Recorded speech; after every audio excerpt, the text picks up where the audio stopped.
Ya, pemirsa, Kementerian Keuangan akan menempatkan dana pemerintah dari saldo anggaran lebih atau SAL, anggaran pendapatan dan belanja negara pada Bank Pembangunan Daerah. Penempatan dana tersebut merupakan bagian dari upaya pemerintah dalam mendorong aktivitas ekonomi daerah. Pemerintah melalui Kementerian Keuangan akan menempatkan dana pemerintah dari saldo anggaran lebih dari 1 SAL, anggaran pendapatan dan belanja negara pada Bank Pembangunan Daerah atau BPD. Untuk tahap penempatan dana tersebut akan dimulai dari Bank Jakarta dan Bank Jatim yang sudah menunjukkan minat dan kesiapan. Menteri Keuangan Purbaya Yudisadewa memperkirakan dana yang akan disetor ke Bank Jakarta dan Bank Jatim berkisar 10 hingga 20 triliun rupiah. Lagi ini merupakan bagian dari upaya pemerintah dalam mendorong aktivitas perekonomian daerah.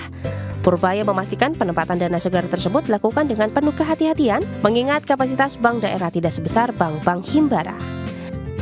Jadi nanti kita akan implementasikan strategi yang sama untuk Bank Jakarta dan mungkin satu bank lagi di kawasan Jawa Timur sana. Dalam waktu dekat nanti jumlahnya akan saya hitung. Tapi kalau 10 triliun, 20 triliun aja bisa kali ya untuk nyerap ya. Bisa. Nanti itu akan nyebar ke UMKM dan industri lain di Jakarta maupun tempat lain. Sebelumnya, Kementerian Keuangan juga telah menempatkan dana segar sebesar 200 triliun rupiah di sejumlah bank himbara. Masing-masing terdiri dari 55 triliun rupiah di Bank Mandiri, BNI, dan BRI. Kemudian 25 triliun di BTN dan 10 triliun di Bank Syariah Indonesia. Dari Jakarta, tim liputan, IDX Channel. Ya, pemirsa, untuk membahas tema kita kali ini, pemerintah siap banjiri BPD dengan dana ratusan triliun rupiah. Kita sudah tersambung melalui Zoom bersama dengan Bapak Rian Kerianto, ekonom senior dan juga associate faculty dari Lembaga Pengembangan Perbankan Indonesia LPPI. Langsung saja kita sapa ini. Halo Pak Rian, apa kabar Pak? Kabarnya luar biasa, Mas Pras. Baik, terima kasih juga atas waktu yang disempatkan Pak Rian. Sebelum membahas lebih jauh terkait dengan dana segar lagi, ini akan membanjiri likuiditas perbankan Indonesia. Kali ini adalah di Bank Pembangunan Daerah. Tapi bagaimana review Anda terkait dengan beragam stimulus ekonomi juga nih yang sudah diluncurkan oleh pemerintah sejauh ini? Kalau dari sisi efektivitas paket stimulus ya, yang jilid 1 yang bulan Mei lalu, waktu itu masih Ibu Menteri Keuangan yang lama, itu memang memberikan dampak yang positif. Kita tahu pertumbuhan kita, PDB kita kuartal 2 di luar ekspektasi, tumbuh kencang 5,12%. Salah satunya adalah dari dampak alokasi stimulus ekonomi yang waktu itu anggarannya sebesar 24,4 triliun. Dan itu akan berlanjut di kuartal 3 kemarin dan juga kuartal 4 ini. Itu dari sisi stimulus. Nah, kalau tadi Pak Menteri Keuangan juga akan menginjeksi setelah di Himbara, di BSI, kemudian di beberapa BPD, tentu ini menjadi momentum, menjadi tambahan stimulus ya, tambahan stimulus bagi teman-teman Pak Perbankan, baik Himbara maupun BPD untuk gercep ya, gerak cepat kalau mereka menerima tambahan likuiditas itu mau dikemanakan. Karena syarat utama daripada penempatan dana SAL oleh Kementerian Keuangan itu adalah harus diefektifkan, disalurkan ke sektor-sektor ekonomi produktif ya. Kalau segmennya jelas tadi sampaikan Pak Menteri ke UMKM. Dan kita tahu di setiap Pemda itu salah satu unggulan untuk kegiatan ekonomi itu memang segmen UMKM. Dan itu nature-nya memang cocok untuk teman-teman BPD ya, dimanapun gitu.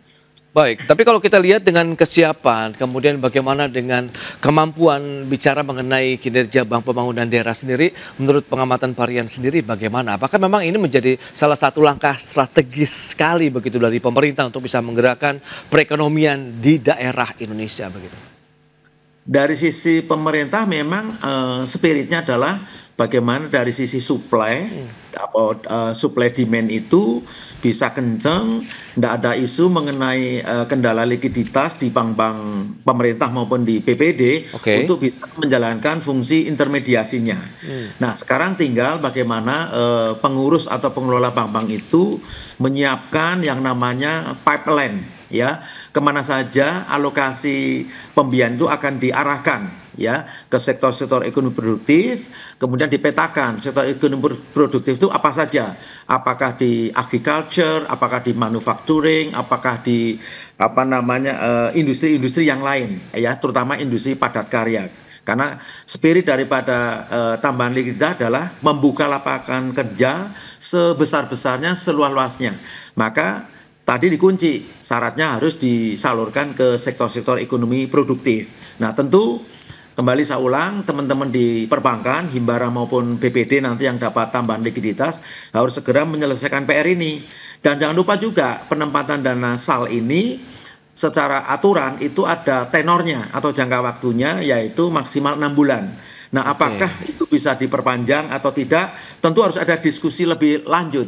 Karena bisa saja at any time kalau pemerintah membutuhkan anggaran itu, mungkin perjalanan penempatan dana di bank-bank itu bisa saja ya itu di break ya, karena tenornya cuma 6 bulan. Sementara bank-bank itu mungkin kalau membiayai sektor produktif, terutama kredit investasi atau kredit modal kerja, itu tenornya lebih dari 1 tahun. Nah dari sini aja pasti terjadi semacam mismatch. Tapi jangan lupa Mas Pras, ini saya kira bagus sekali. Tambahan likuiditas dari pemerintah itu begitu masuk ke bank-bank itu udah blended, udah bercampur dengan public funding, udah bercampur dengan dana pihak ketiga masyarakat. Jadi agak sulit membedakan mana yang dananya dari pemerintah, mana dana punya masyarakat. Maka nanti bank-bank itu, Himbara sama BPD dan BSI, untuk laporan kepada Kementerian Keuangan itu nanti untuk new loan originated atau kredit baru yang disalurkan itu sebaiknya di flagging, ya misalnya pembiayaan bulan Oktober sektor pertanian sebesar 2 triliun di flagging. Apa maksud flagging? Dikasih flagging itu artinya diberi tanda bahwa ini loh penyaluran dana yang bersumber dari likuiditas pemerintah, biar clear itu. Karena ini harus ada pertanggungjawaban hukum sekaligus pertanggungjawaban politik. Ya, ini saya ngomong dari teknis perbankan biar masyarakat mengetahuinya. Baik, berarti memang harus dibedakan begitu pada saat nanti proses penyalurannya untuk melihat efektivitasnya begitu ya, tambahan likuiditas ke bank-bank pembangunan daerah ini benar-benar bisa optimal atau tidak. Kita akan review lebih jauh lagi nanti bagaimana apakah bisa menggerakkan sektor real seperti harapan 200 triliun yang sudah disalurkan juga ke Bank Himbara di segmen berikutnya. Varian kita akan jeda dulu sebentar. Baik pemirsa, jam beranjak dari tempat Anda, kami akan segera kembali sesaat lagi. Ya, terima kasih Anda masih bergabung bersama kami dalam Market Review pemirsa. Berikut ini akan kami sampaikan sejumlah data untuk Anda. Kita akan cermati yang pertama terkait dengan pergerakan suku bunga acuan Bank Indonesia atau BI Rate seperti yang bisa Anda saksikan di layar televisi Anda. Kita cermati dengan tren penurunan yang terjadi sejak Desember tahun 2024 lalu yang berada di posisi sekitar 6%. Kemudian di bulan Januari, Februari, Maret sampai dengan April turun dan bertahan dalam 4 bulan terakhir sekitar 5,75%. Kemudian di bulan Mei, Bank Sentral kembali menurunkan suku bunga acuan menjadi 5,5% dan bertahan sampai dengan bulan Juni. Dan selanjutnya di bulan Juli 2025, Bank Sentral kembali menurunkan suku bunga acuan menjadi 5,25%. Di bulan berikutnya atau Agustus turun lagi menjadi 5% dan per September 2025 menjadi 4,75%. Itu dia untuk pergerakan suku bunga acuan. Dan lantas bagaimana dengan pertumbuhan kredit perbankan sendiri? Kita akan cermati bersama seperti apa kinerjanya data dari Otoritas Jasa Keuangan ini per Juli 2025 secara tahunan, di mana pergerakannya per Juli tahun 2025 ini 8.043 triliun rupiah atau sekitar 7,03% pertumbuhannya secara tahunan. Memang kalau kita sandingkan dengan bulan sebelumnya atau Juni 2025 dari 7,77%, kemudian di bulan Juli menjadi 7,03%. Dan kalau kita lihat bagaimana dengan pergerakan di Desember 2024 ada 7.832 triliun rupiah dengan pertumbuhan sekitar 10,46% secara tahunan. Memang kita lihat ada tahanan ya dari sisi pertumbuhan kredit perbankan per Juli 2025. Dan bagaimana kalau kita lihat kinerja untuk penyaluran kreditnya per Juli 2025 ini kemana saja begitu? Ada kredit modal kerja, kemudian kredit investasi dan juga kredit konsumsi. Di mana di bulan Juli 2025 ini kita lihat dengan kinerja penyaluran mencapai 3,08% untuk kredit modal kerja, kemudian investasinya 12,42% dan juga konsumsi 8,11%. Berarti memang yang mendominasi adalah kredit investasi begitu untuk penyaluran kredit perbankan. Baik, kita akan lanjutkan kembali perbincangan bersama dengan Bapak Rian Kerianto. Ya, Pak Rian, dengan beberapa data tadi yang sudah kita sampaikan begitu, kalau kita review, menurut Anda sendiri begitu, Pak Rian, terkait dengan kinerja penyaluran kredit perbankan, tadi kita sudah sampaikan datanya memang ada cenderungan tertahan begitu, Pak, untuk kinerjanya. Apa yang menjadi triggernya begitu saat ini? Saya kira kalau dari sisi pengusaha, mereka kan mayoritas melihat bagaimana outlook atau prospek ekonomi ke depan, ya. Selama ini kita udah dapat update berbagai outlook pertumbuhan ekonomi kita baik tahun ini atau tahun depan, baik dari IMF maupun dari World Bank dan EDB, semuanya serempak memforecast kita pertumbuhan kita antara 4,7 sampai 5,0%. Ya, jadi jauh di bawah target pemerintah yang tahun ini 5,2% maupun tahun depan itu 5,4%. Nah, nature daripada pengusaha itu kan selalu ingin menjalankan bisnisnya itu secara secure, aman. Tidak ada gangguan, tidak ada ya istilahnya aneh-aneh, sehingga mereka bisa nyaman untuk mengembangkan usaha. Nah, sebetulnya ini yang harus dijawab lebih dulu sebelum penguatan likuiditas tadi. Tapi karena ini sudah terjadi, tentunya nanti teman-teman di Pemda atau di pemerintahan manapun yang bertanggung jawab untuk terkait dengan aspek keamanan, ya tentunya harus dijaga. Kamtipmas ya, keamanan dan ketertiban masyarakat, sehingga pelaku usaha betul-betul nyaman untuk melakukan ekspansi usaha. Kalau pengusaha itu melakukan ekspansi, tentu ujungnya mereka akan datang ke bank-bank untuk mengajukan fasilitas kredit. Nah, disinilah transmisi kebijakan moneter, kebijakan fiskal itu bekerja dengan baik. Ya, dengan baik. Mudah-mudahan arahnya ke sana. Jadi saya mengutip statement Pak Menteri Keuangan yang beberapa hari lalu, beliau optimis bahwa sampai akhir tahun mungkin pertumbuhan kredit kita bisa mendekati angka 10%. Nah, itu dengan catatan apa yang diekspektasikan oleh pemerintah itu segera dikerjakan oleh teman-teman yang sudah menikmati tambahan likuiditas itu untuk segera ekspansi. Kalau itu bisa terjadi, ya bisa saja loan growth kita tahun ini mungkin bisa mencapai katakanlah 9 sampai 10%. Cuman masalahnya ini tinggal 2,5 bulan efektif, ya. Jadi harus betul-betul gerak cepat tanpa mengendorkan prinsip-prinsip prudensial. Ya, tetap harus hati-hati, prinsip 5C-nya harus dipegang, ditambah dengan prinsip 3 pilar untuk perkreditan harus dijaga, gitu. Baik, dan kita tahu juga Menteri Keuangan Purbaya juga menegaskan tidak semua BPD yang akan mendapatkan penempatan dana asal, melainkan hanya bank-bank yang siap saja begitu ya untuk memiliki tata kelola yang baik. Kemudian ya kita tahu ada Bank Jakarta, kemudian Bank Jatim. Anda melihat bagaimana dengan kesiapan BPD-BPD lainnya begitu, Pak Rian? Saya kira dengan wacana untuk penambahan likuiditas di beberapa BPD, tentu dengan persyaratan tertentu, teman-teman BPD segera menyiapkan tadi yang saya bilang semacam pipeline ya, pipeline baru tanpa mengubah secara mayoritas, secara signifikan bisnis plan atau RBB yang sudah mereka siapkan. Kenapa demikian? Karena ini udah di ujung tahun. Jadi teman-teman bankir itu nggak bisa serta-merta mengubah arah kemudi itu lalu berbelok secara ekstrim. Jadi pelan-pelan. Sepanjang adjustment-nya itu masih selaras atau inen dengan bisnis plan mereka atau selaras dengan RBB-nya. Karena mereka udah punya planning sejak awal tahun. Jadi nggak bisa dibelokkan secara ekstrim dan ini bisa bisa mengganggu progres dari bank itu sendiri. Dan terutama catatan kritis saya itu bagi bank-bank yang sudah berstatus TBK.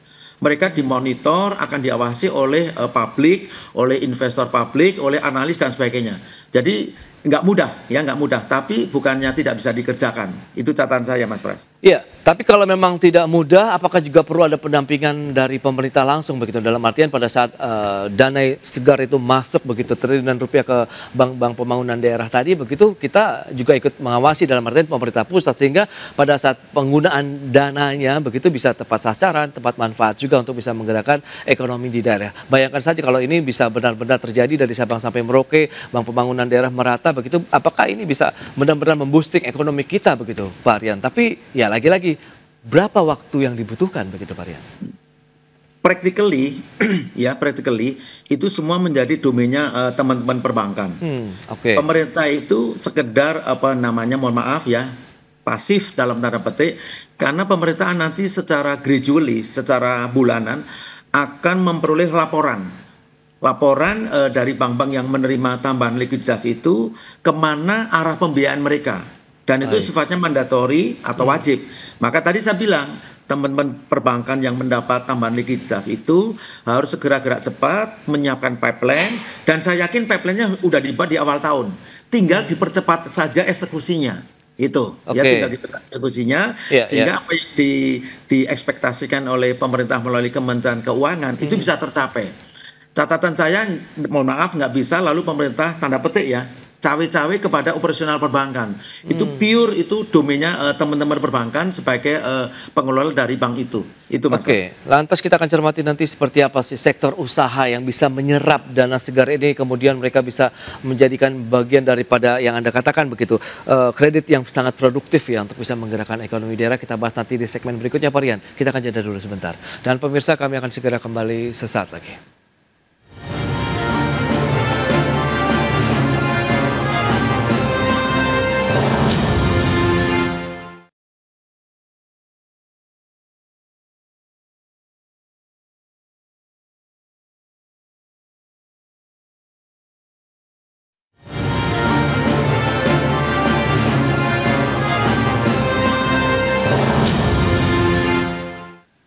Baik, terima kasih Anda masih bergabung bersama kami dalam Market Review, dan kali ini sudah bergabung Ibu Novita Hardini, founder UMKM Perempuan Perintis Indonesia. Langsung saja kita sapa ini. Halo Bu Novita, apa kabar?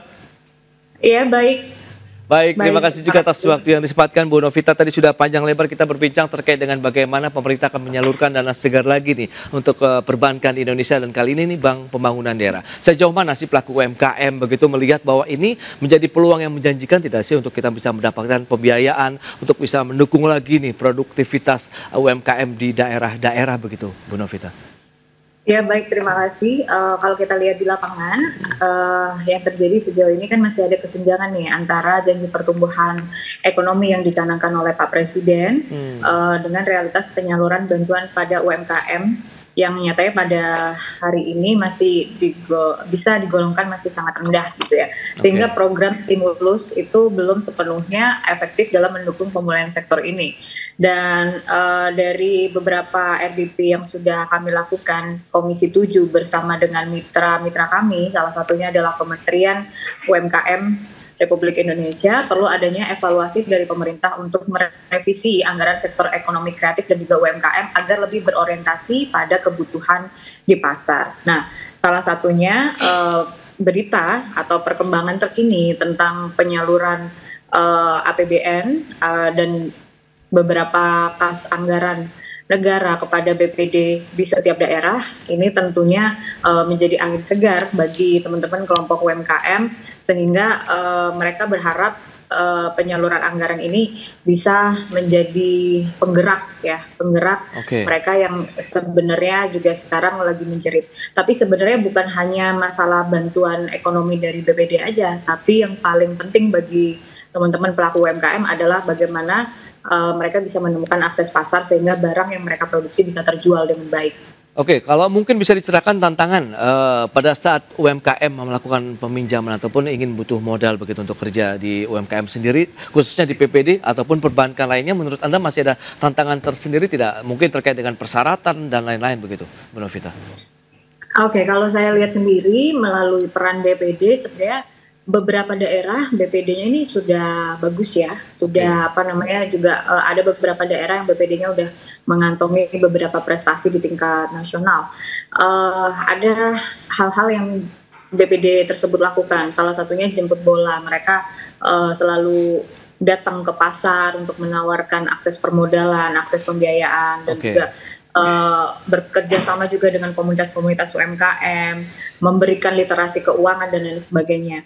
Nah, sebenarnya poin yang saya catat di sini adalah peran BPD dalam memberikan literasi keuangan pada teman-teman pelaku UMKM yang menjadi pijakan penting di sini. Jadi bukan terkait tantangan yang dialami oleh pelaku UMKM terkait persyaratan, tapi terkadang terkadang kan kalau kita memahami perspektif BPD, mau nggak mau anggaran ini kan harus diserap kan, harus diberikan nih kepada marketnya dalam hal ini ya pelaku UMKM.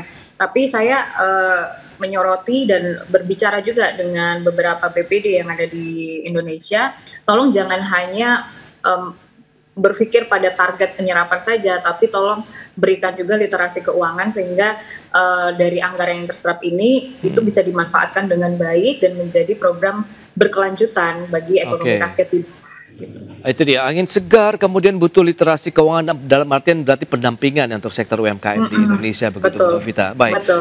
Oke. Nah Pak Rian, Anda melihat bagaimana kalau melihat kondisi yang ada realitanya begitu ya di lapangan untuk sektor UMKM sendiri begitu, masih butuh literasi keuangan, pendampingan pada saat mereka menyerap dana yang disalurkan dari BPD nantinya apabila memang triliunan rupiah itu sudah masuk ke kas BPD masing-masing daerah begitu Pak Rian.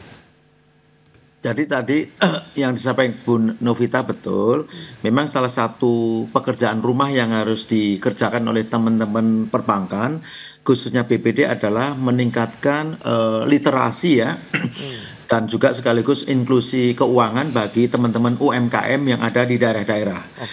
Jadi kita selalu mengukurnya, jangan mengukur baju teman-teman UMKM itu ala baju ukuran UMKM Jakarta. Itu kita bisa keliru ya. Di daerah-daerah itu tingkat literasi itu masih relatif rendah dan ini harus menjadi pekerjaan mandatori dari teman-teman perbankan, dan itu ada di POJK-nya karena ada kewajiban dari bank-bank melalui kantor-kantor cabangnya untuk melakukan edukasi ya atau diseminasi apapun, terutama untuk membuka ruang aksesibilitas bagi para UMKM itu agar lebih memahami, lebih mengerti, oh ini toh requirement atau persyaratan-persyaratan yang yang harus dipenuhi sebelum teman-teman UMKM itu mengajukan fasilitas kredit.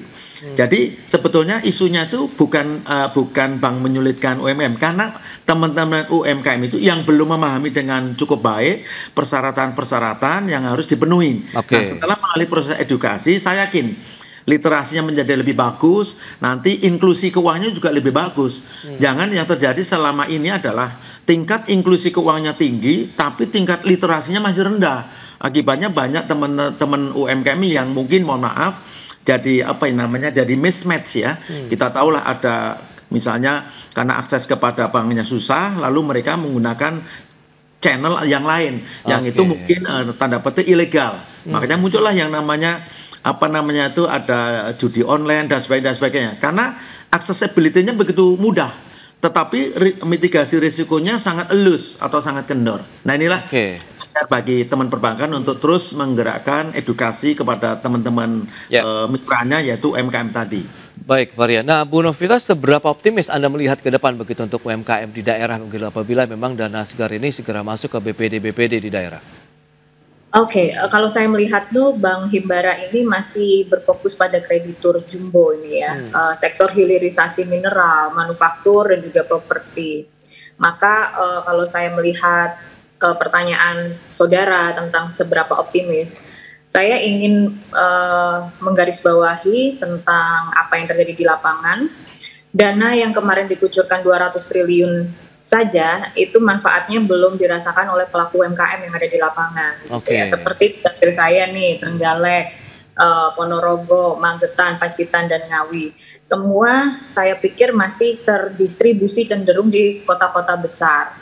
Dan proses verifikasi kreditnya rumit tadi seperti yang Bapak tadi sampaikan. Ini menghambat akses penyaluran kredit bagi UMKM yang ada di lapangan. Sehingga UMKM kita masih bergelut terhadap pinjol gitu ya. Aduh banyak banget deh pinjol itu, sehingga banyak yang meminta tolong kepada kami untuk membayarkan pinjaman online mereka masing-masing. Nah, kemudian adanya potensi dana menguap akibat moral hazard di perbankan, di mana sebagian dana justru digunakan untuk investasi spekulatif daripada investasi di sektor real seperti UMKM. Data OJK menunjukkan penyaluran kredit UMKM hanya naik 2% sejak injeksi 200 triliun tersebut, di mana ini jauh dari target 18% RPJMN. Jadi kalau dilihat optimis tidak penyaluran dana ke BPD, sekali lagi yang harus digarisbawahi adalah ekosistem bagaimana literasi keuangan ini bisa sampai dan dirasakan oleh teman-teman pelaku UMKM. Dan tentunya angin segar ini atau dana segar ini harus bisa menggerakkan sektor ekonomi real, yaitu UMKM. Jangan hanya berpusat kepada kreditur-kreditur jumbo saja gitu. Dan paling penting yang saya berharap sih dengan adanya injeksi dari pusat ke BPD ini bisa menjadi motor penggerak kepala daerah ya, masing-masing daerah. Apalagi sekarang kan isunya pengurangan dana transfer daerah, di mana injeksi dana ini saya berharap bisa membantu daerah untuk mengembangkan roda perputaran ekonomi, mulai dari infrastruktur, pengembangan UMKM, pendidikan, dan akses-akses sosial yang lain. Baik, berarti memang sudah langkah strategis yang tepat juga begitu yang sudah diambil oleh pemerintah, sehingga nanti tinggal kita tunggu implementasinya begitu, actionnya di lapangan. Semoga sesuai dengan harapan begitu untuk pelaku UMKM bisa mendapatkan dana segar ini dengan lebih mudah dan literasi yang semakin meningkat lagi. Baik, Pak Rian, Ibu Novita, terima kasih banyak ini atas informasi, update dan juga insight yang sudah disampaikan kepada pemirsa pada hari ini. Selamat melanjutkan aktivitas Anda kembali, salam sehat, sampai berjumpa kembali Pak Rian, Ibu Novita, terima kasih.